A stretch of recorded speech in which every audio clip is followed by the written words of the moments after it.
Think of your favorite looking car. Now tell me why you like it. You probably can't. So why do we just like some car design so much and can't even think of the reason why? That's not random.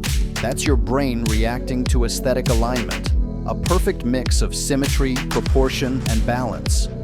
And in car design, those elements matter just as much as horsepower or top speed. Let's start with symmetry. Your brain loves symmetry. In nature, symmetry often equals health, stability, and strength. Same goes for faces. Studies show the more symmetrical a face, the more attractive we tend to find it.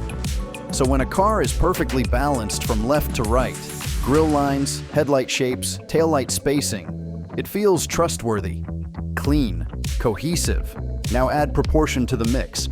This is where things get interesting. Some of the most beloved cars in history share surprisingly similar proportions. A long hood, a short rear, a cabin that sits just right, not too far forward, not too far back. Cars like the Jaguar E-Type, the Dodge Viper, or even the Mazda RX-7 follow this formula. But why does it work? It ties back to something called the golden ratio, a mathematical formula that shows up everywhere from Greek architecture to seashells. The idea is that when different parts of an object relate to each other in this near-perfect ratio, the result feels natural and beautiful. Car designers use this intuitively. They stretch a hood to make it feel powerful. They lower a roofline just enough to give it motion. You might not notice it consciously, but your brain does, and it doesn't stop there. We also love repetition and rhythm, patterns our brain can latch onto. That could be the 5 spokes of a wheel, the alignment of door handles with body lines, the spacing between exhaust tips. These little details create visual consistency, and consistency creates pleasure. Let's take the Porsche 911. Its design has barely changed in 60 years. Why? Because it nails proportion and symmetry in a way few cars ever have. That low, curved roofline, the slightly exaggerated rear haunches, the almost perfect balance between wheelbase and body length. It's not loud, it's not screaming for attention, but it feels right. And that's the real trick. Beautiful car design doesn't always mean flashy. Sometimes the cars that look the best are the ones that aren't trying too hard. They're just shaped in a way that your brain instantly accepts, almost like it's seen it before, even if it hasn't. Great car design isn't just about looking good in motion, it's about creating the illusion of motion even when the car is parked. And one of the biggest tools designers use to do that is the line. Let's start with curves. Humans are naturally drawn to curves over sharp angles. It's evolutionary. Curves are what we see in nature. Hills, rivers, even the human body. They feel familiar, organic, safe. In car design, curves soften aggression while still evoking strength. They flow, they connect. They make a car feel sculpted rather than assembled. Think about the way a fender arches over the wheel, or how a roofline sweeps down into the rear. That's not just visual flair, that's surface language. The car is telling you something without saying a word. Now let's talk about character lines, the sharp creases or subtle ridges that run along a car's body. These aren't random. They control how light and shadow interact with the shape. A well-placed line can make a door look slimmer. A slight flare in the rear quarter panel can make the car look more muscular. Designers use these lines like illustrators use pencil strokes. They guide your eye where they want it to go. And then there's the side profile. Arguably the most important angle in car design. A great side profile tells a story. Where the car's power is, how it wants to move, what kind of attitude it has. Take the Lamborghini Countach. The car looks like it's doing 100 miles per hour standing still. Why? The wedge shape, the upward sloping belt line, the aggressive rake of the windshield. Every angle screams motion, velocity, intensity. Now contrast that with something like a Rolls-Royce. It's stately. The lines are long and horizontal. The visual weight is evenly distributed. It doesn't try to look fast, it looks powerful and dignified. Both designs are effective because they know exactly what they're trying to say, and the magic really happens when motion and form work together. Think about a car like the Mazda RX Vision concept. The body is almost liquid. Every curve catches the light in a different way. The lines are minimal, but they create this emotional reaction. It's not just a car. It's sculpture. You don't want to just drive it. You want to stare at it. So next time you see a car and it just feels right, pay attention to how the lines flow, how the surfaces interact with light, how the whole thing pulls your eyes forward. That's not luck. That's deliberate. And it's partially the face. Yeah, cars have faces. And just like with people, we judge them instantly. Your brain is wired to scan faces. It's a survival mechanism, friend or foe, angry or calm, safe or threatening. We make these judgments in a fraction of a second, and designers know this. In fact, they count on it. Take the front end of a car, the headlights, grille, air intakes. Whether you realize it or not, your brain sees that arrangement as a face. The headlights are the eyes. The grille, that's the mouth. And just like human expressions, different combinations create different vibes. A wide grille with sharp angular headlights, that reads as aggressive, like it's glaring at you. Think Dodge Charger or the newer BMW M series.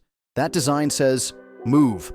Now soften those headlights, round out the corners, shrink the grille, and suddenly, the car feels friendly, even approachable. That's how something like a VW Beetle ends up looking almost cartoonishly cheerful. This isn't just random styling, it's emotional design.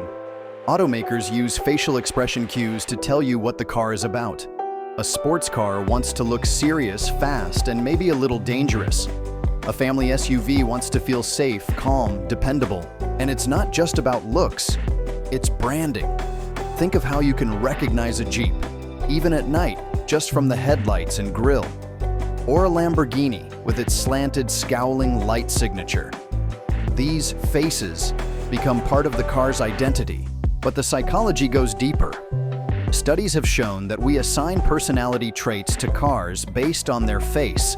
A study out of Vienna found that people consistently labeled cars with downward-angled headlights as dominant or aggressive, while upward-angled lights felt submissive or cheerful.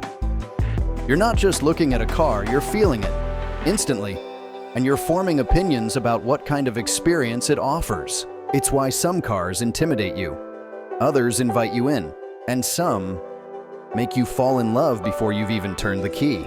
So while we obsess over horsepower and handling, remember this. The first thing your brain processes, the very first thing, is the car's face. Designers know it. You feel it. And it might just be the most powerful feature a car has. So by now, you know that a car's face speaks to your emotions. But what about its posture? Because just like people, the way a car stands changes everything. Enter stance. Stance is how a car sits on the road, how far the wheels are pushed out toward the edges, how low the body is, how much gap there is between tire and fender. And it's one of the quickest ways your brain decides whether a car looks put together or just off. A wide stance with the wheels flush to the fenders? That screams stability, performance, and presence.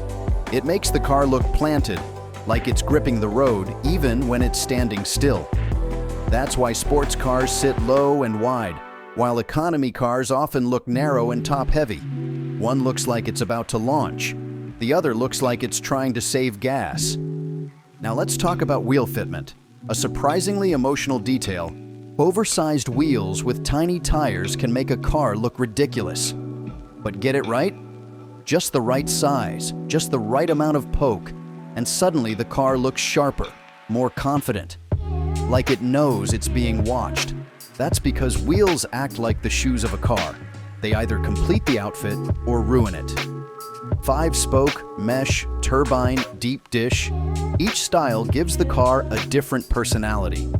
And the right wheels, paired with the right ride height, can completely transform even a boring sedan into something eye-catching. But it's not just about looking cool, there's a functional element here too. Aerodynamics. Designers have to walk a tightrope between visual appeal and physical performance. A wide stance might look great, but it can create more drag. A low front end adds aggression, but it needs to also channel air efficiently. Every curve, lip, and diffuser has to be both beautiful and useful. That's what makes great car design such a balancing act. You're not just shaping metal to look good, you're shaping it to work. And some cars just nail that balance. The Ferrari 458, for example, looks like it was carved by air. Every intake, every curve serves a purpose, but it still feels like art. Or the Porsche Taycan, a fully electric car that manages to look elegant, fast, and futuristic, all while staying aerodynamic enough to maximize range, form and function, living in harmony. That's when a car becomes more than transportation. It becomes sculpture with a purpose. So whether you're into stance culture, OEM styling, or full-blown wide-body kits, just know, when a car looks right, it's usually because every line, every wheel, and every millimeter of its posture has been intentionally dialed in to make you feel something. So we've covered the proportions, the lines, the stance, the science. But here's the part that design alone can't fully explain. Emotion. Because sometimes, a car doesn't just look good because of how it's shaped. It looks good because of what it reminds us of. This is where nostalgia kicks in. When design taps into your memory and hits you right in the feels. Think about it. You see a '67 Mustang fastback roll by, and suddenly, you're not just seeing a car. You're seeing freedom. You're hearing the roar of the engine, picturing it tearing through a desert highway in some movie you loved as a kid. That's cultural memory. Certain cars become symbols, etched into our collective consciousness, not just because they look good, but because of the stories we associate with them. The Porsche 911 is a perfect example. Its shape hasn't changed much in over half a century. Why? Because Porsche understands that consistency builds connection. People don't just like the 911 because it's pretty. They like it because it reminds them of something, of someone, a childhood dream, a poster on their wall, a parent's car, a race they saw once that made them fall in love with cars. Designers know this. It's why retro styling keeps coming back. Why the new Ford Bronco feels like the past reimagined. Why Dodge leaned hard into muscle car nostalgia with the Charger and Challenger. These designs aren't just beautiful, they're familiar. And familiarity breeds comfort, trust, even desire. But it's not all throwbacks. Some cars become emotional icons because of their cultural presence. The DeLorean? It's not the best-looking car on paper. But thanks to Back to the Future, it's permanently cool. Same with the Batmobile, the James Bond Aston Martins, or even the Supra from Fast and Furious. Once a car enters pop culture, its design becomes more than aesthetic. It becomes mythology. And here's the kicker. Your brain reacts to these associations the same way it reacts to design. It's still lighting up with pleasure, with recognition, with meaning. You just don't realize it's happening. So when you look at a car and can't explain why you love it, maybe it's the lines, maybe it's the proportions, or maybe it's a memory. Because in the end, the most beautiful cars aren't just engineered, they're remembered. They live not just on the road, but in your mind. Thank you so much for watching. If you'd like to see more content from me, don't forget to click subscribe.